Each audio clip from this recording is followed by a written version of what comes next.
जय माता रानी। दोस्तों आज माँ जगदम्बा की कृपा से हम श्री दुर्गा सप्तशती पाठ के 7वें दिन की पावन अध्याय की यात्रा शुरू कर रहे हैं। और ये अध्याय है 12 और 13। और इस अध्याय में माँ दुर्गा की पराक्रम, उनकी महाशक्ति और भक्तों पर उनके करुणा का विस्तृत वर्णन है। जब जब अधर्म बढ़ता है तब तब माँ अपने भक्तों की रक्षा के लिए प्रकट होती हैं, और जो भी व्यक्ति श्रद्धा से उनका नाम लेता है उसके सभी संकट दूर हो जाते हैं। और माँ के इस दिव्य ग्रंथ में अद्भुत शक्तियाँ समाहित हैं, जो हर भक्त को न केवल आंतरिक बल प्रदान करती है बल्कि जीवन की समस्त घटनाओं से उबरने में भी सहायक होती है। तो आज हम 12 और 13 अध्याय को सुनेंगे। तो आइए श्रद्धा और भक्ति के साथ माँ का ध्यान करें और इस दिव्य पाठ का लाभ उठाएं। हे शेरा वाली मैया, जो भी श्रद्धा और भक्ति से आपके इस पावन पाठ को सुन रहा है उन सभी पर अपनी कृपा बरसाइए। उनके जीवन से समस्त दुख और विघ्न बाधाओं को दूर करके उन्हें शक्ति और सुख शांति प्रदान कीजिए। माँ, उनकी आस्था को दृढ़ कीजिए, उनके परिवार को सुख समृद्धि दीजिए और उनकी सभी मनोकामनाएं पूर्ण कीजिए। माँ, आपकी भक्ति का दीप उनके हृदय में सदा प्रज्वलित रहे और वो आपके चरणों की शरण में रहे। जय माता रानी। आइए अब हम सभी लोग दुर्गा सप्तशती के 12वें अध्याय को सुनते हैं। मैं 3 नेत्रों वाली दुर्गा देवी का ध्यान करता हूँ। उनके श्री अंगों की प्रभा बिजली के समान है। वे सिंह के कंधे पर बैठी हुई भयंकर प्रतीत होती हैं। हाथों में तलवार और ढाल लिए अनेक कन्याएं उनकी सेवा में खड़ी हैं। वे अपने हाथों में चक्र, गदा, तलवार, ढाल, बाण, धनुष, पाश और तर्जनी मुद्रा धारण किए हुए हैं। उनका स्वरूप अग्निमय है तथा वे माथे पर चंद्रमा का मुकुट धारण करती हैं। देवी बोली, देवताओं, जो एकाग्रचित होकर प्रतिदिन इन स्तुतियों से मेरा स्तवन करेगा उसकी सारी बाधा मैं निश्चय ही दूर कर दूंगी। जो मधुकैटभ का नाश, महिषासुर का वध तथा शुंभ निशुंभ के संहार के प्रसंग का पाठ करेंगे तथा अष्टमी, चतुर्दशी और नवमी को भी जो एकाग्रचित हो भक्तिपूर्वक मेरे उत्तम महात्म्य का श्रवण करेंगे उन्हें कोई पाप नहीं छू सकेगा। उन पर पाप जनित आपत्तियां भी नहीं आएंगी। उनके घर में कभी दरिद्रता नहीं होगी तथा उनको कभी प्रेमी जनों के विछोह का कष्ट भी नहीं भोगना पड़ेगा। इतना ही नहीं, उन्हें शत्रु से, लुटेरों से, राजा से, शस्त्र से, अग्नि से तथा जल की राशि से भी कभी भय नहीं होगा। इसलिए सबको एकाग्रचित होकर भक्तिपूर्वक मेरे इस महात्म्य को सदा पढ़ना और सुनना चाहिए, और ये परम कल्याण कारक है। मेरा महात्म्य महामारी जनित समस्त उपद्रवों तथा आध्यात्मिक आदि तीनों प्रकार के उत्पातों को शांत करने वाला है। मेरे जिस मंदिर में प्रतिदिन विधि पूर्वक मेरे इस महात्म्य का पाठ किया जाता है उस स्थान को मैं कभी नहीं छोड़ती। वहाँ सदा ही मेरा सन्निधान बना रहता है।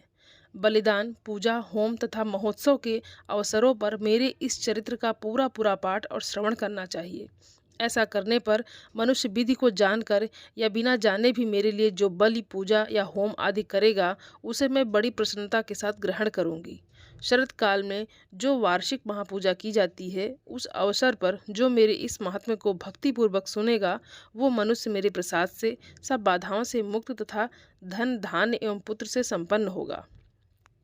इसमें तनिक भी संदेह नहीं है। मेरे इस महात्म्य, मेरे प्रादुर्भाव की सुंदर कथाएं तथा युद्ध में किए हुए मेरे पराक्रम सुनने से मनुष्य निर्भय हो जाता है। मेरे महात्म्य का श्रवण करने वाले पुरुषों के शत्रु नष्ट हो जाते हैं, उन्हें कल्याण की प्राप्ति होती है तथा उनका कुल आनंदित रहता है।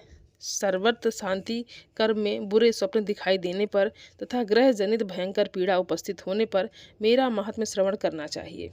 इससे सब विघ्न तथा भयंकर ग्रह पीड़ाएं शांत हो जाती हैं और मनुष्यों द्वारा देखा हुआ दुस्वप्न शुभ स्वप्न में परिवर्तित हो जाता है।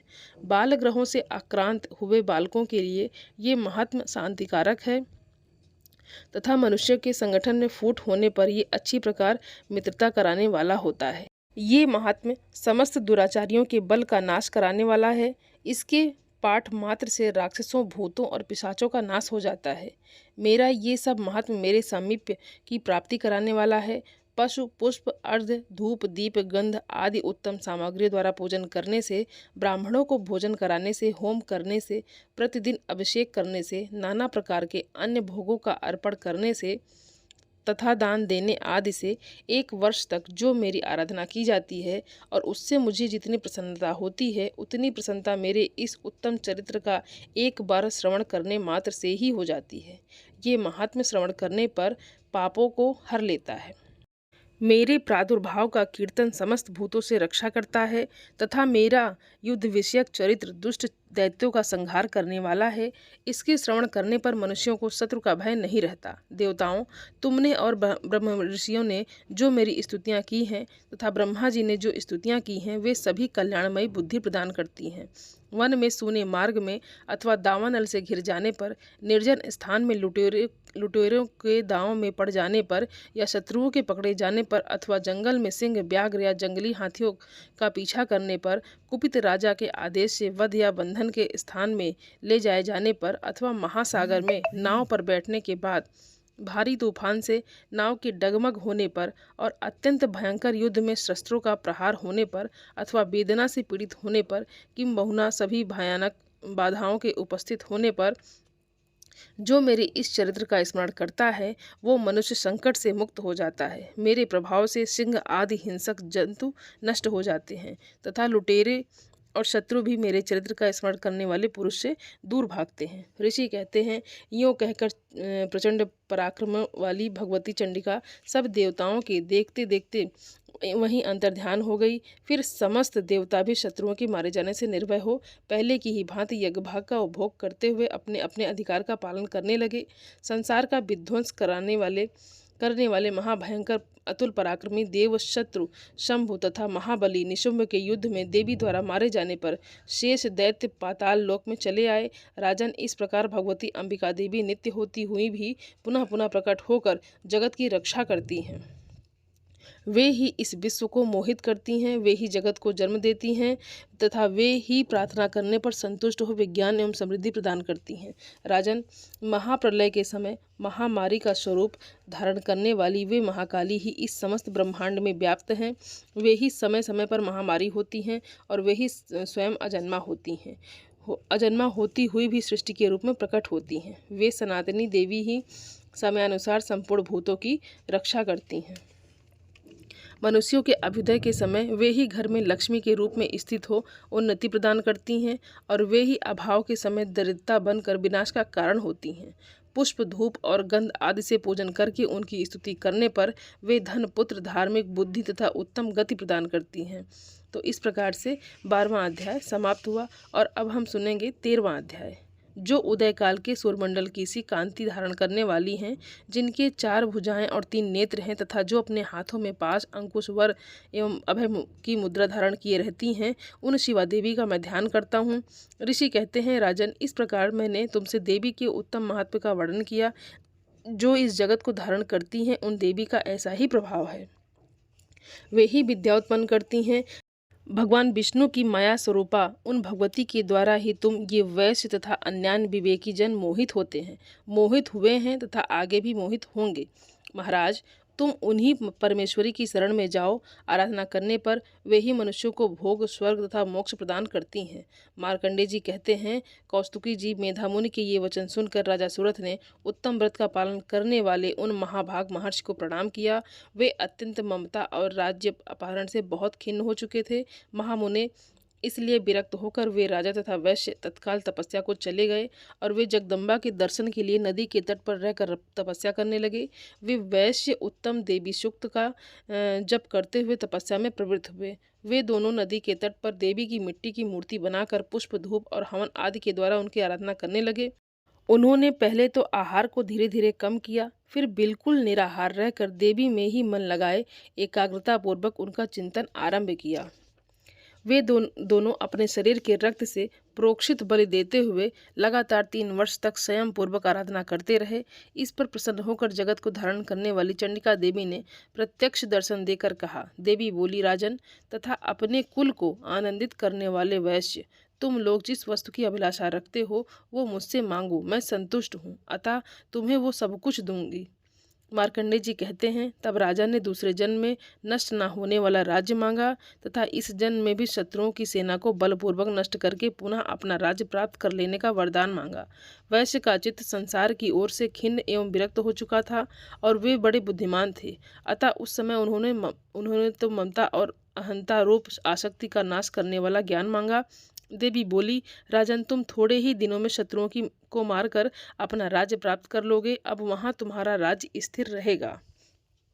फिर मृत्यु के पश्चात तुम भगवान विश्वान के अंश से जन्म लेकर इस पृथ्वी पर सांवर्णिक मनु के नाम से विख्यात होगे।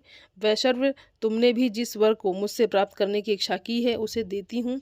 तुम्हें मोक्ष के लिए ज्ञान प्राप्त होगा।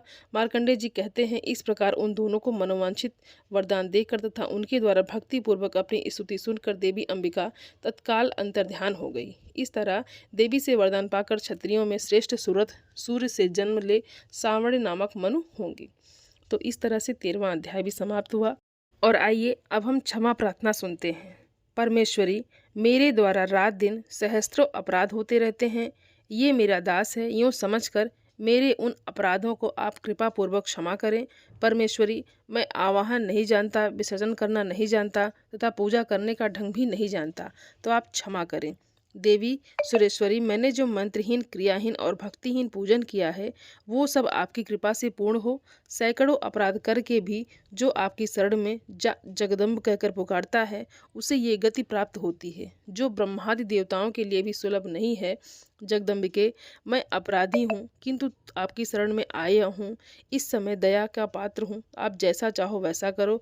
देवी परमेश्वरी, अज्ञान से, भूल से अथवा बुद्धि भ्रांत होने के कारण मैंने जो न्यूनता या अधिकता कर दी हो वो सब क्षमा करो और प्रसन्न हो। सच्चिदानंद स्वरूपा परमेश्वरी, जगन माता कामेश्वरी, आप प्रेम पूर्वक मेरी ये पूजा स्वीकार करो और मुझ पर प्रसन्न रहो।